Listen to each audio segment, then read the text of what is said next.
शेतातून काय काय आणलीस या?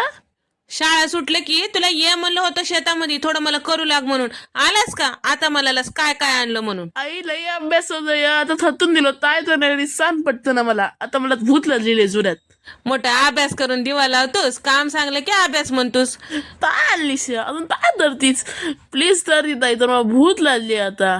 तुरीचे शेंगा, हिरव्या मिरच्या, कोथिंबीर सगळं आणले बघ शेतातून. आता छान सोलून घेतले बघा.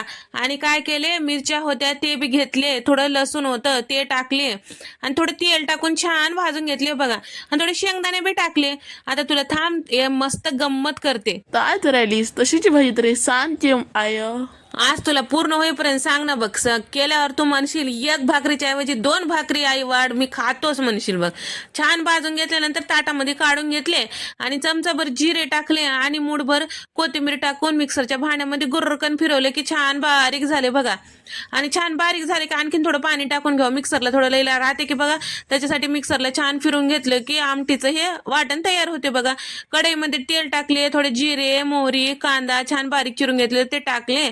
आणि आता हे आमटीचं जे वाटण होतं ते बी टाकून घेतले. थोडं पाणी टाकले, हळद, धने पावडर आणि त्याच्यामध्ये थोडं काळा मसाला टाकले आणि चवीपुरतं मीठ टाकले. छान खळखळून उकळी यायला पाहिजे बघा. मोठ्या गॅसवर छान मिक्स करून खळखळून उकळी येऊ द्यायची. आता घरचीच कोथिंबीर आहे म्हणून आणखीन थोडं वरतून बी टाकले बघा.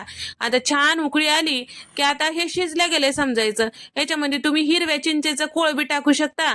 आता चिंचेचं झाडापाशी जाणं झालं नाही म्हणून लिंबाचा रस टाकले बघा आणि चमचाभर लोणी टाकले. आता बस झालं, आता जेवायला वाढायचं आहे. भूत लागलेली जुऱ्यात.